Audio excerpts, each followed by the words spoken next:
पर नहीं है। अब देखना, अब हम 607 पृष्ठ पर पढ़ रहे हैं सूरत फुरकान 25 आयत नंबर 52 हमने पहले पढ़ ली, अब 53 पढ़ते हैं। और वही है जिसने दो दरियाओं के को मिला चलाया, एक का पानी मीठा प्यास बुझाने वाला और एक का खारी कड़वा, और दोनों में एक आड़ और मजबूत रोक बना दी। 53 पढ़ लिया, अब 54 पढ़ेंगे। और वही है जिसने पानी की बूंद से आदमी को पैदा किया, फिर उसको साहिबे नसीब यानी किसी का बेटा या बेटी और ससुराल वाला यानी किसी का दामाद बहू बनाया। और तुम्हारा परवरदिगार हर चीज करने पर शक्तिमान है। और अब 55 आयत पढ़ेंगे। और काफिर अल्लाह के सिवा ऐसों को पूजते हैं जो न उनको नफा पहुंचा सकते हैं और न उनको नुकसान पहुंचा सकते हैं। और काफिर तो अपने परवरदिगार से पीठ दिए हुए हैं, मुंह मोड़े हैं। और ए पैगंबर, हमने तुमको खुशखबरी सुनाने, सिर्फ अजाब से डराने के लिए भेजा है। इन लोगों से कहो कि मैं तुमसे इस अल्लाह के हुक्म पर कुछ मजदूरी नहीं मांगता। हाँ, जो चाहे अपने परवरदिगार तक पहुंचने की राह इख्तियार कर ले। और ए पैगंबर, उस जिंदा पर भरोसा रखो। ये चैतन्य अर्थ गलत किया है। इसका वास्तविकता क्या है कि पूर्ण परमात्मा अल्लाह अकबर जिंदा महात्मा का रूप बनाकर आए थे और हजरत मोहम्मद जी को मिले थे। यहां वो स्पष्ट कह रहे हैं कि उस जिंदा पर भरोसा रख जो तुझे जिंदा महात्मा के रूप में आकर मिले थे और ऊपर लेकर गए थे, फिर वापस छोड़ा था।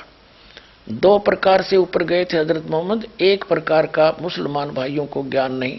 अब यही पढ़ते हैं, पहले इससे कंसेप्ट क्लियर करते हैं। और उस जिंदा पर अब हम 58वीं आयत पढ़ रहे हैं, 57वीं पढ़ ली। ये पैगंबर, उस जिंदा पर भरोसा रखो जो कभी मरने वाला नहीं है, अर्थात वो अविनाशी है। और तारीफ के साथ उसकी पाकी बयान करते रहो और अपने बंदों के गुनाहों से वह काफी खबरदार है, यानी उनकी सब गुनाहों को माफ कर सकता है, वो समर्थ है। अब 59वीं आयत है, ये 58वीं समाप्त हुई।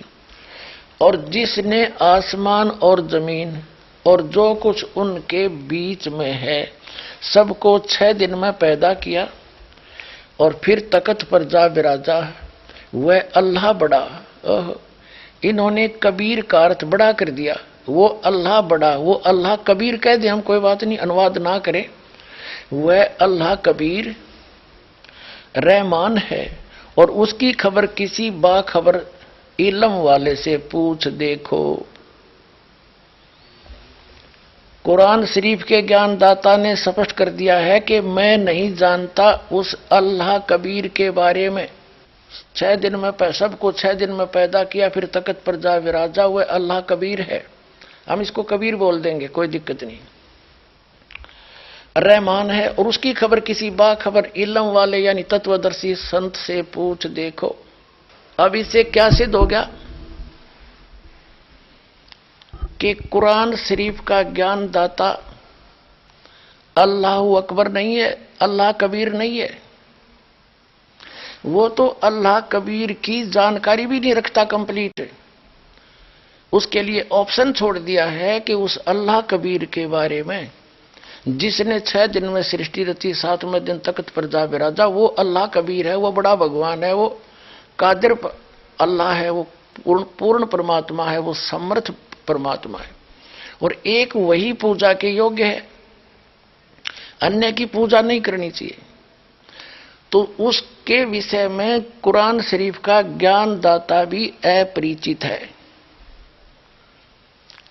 تو اس کے विषय में जब वो खुद अपरिचित है तो उसकी भक्ति विधि उसके पास होगी कहां से, जो कुरान शरीफ में वो है ही नहीं।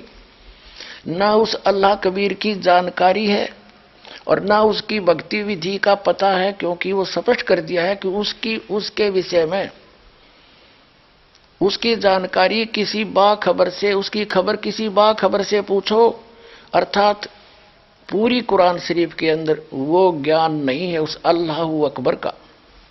तो पूरा मुसलमान धर्म अल्लाह अकबर यानी कबीर उस समर्थ परमात्मा की पूजा ना करके कुरान शरीफ के ज्ञान दाता की पूजा कर रहा है, जो अल्लाह कबीर नहीं है। इतनी सी बात है।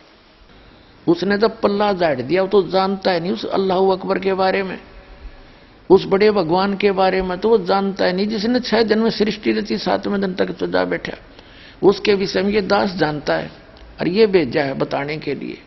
अब अपना कल्याण करवा लो अग्रम अग्रम छोड़ के।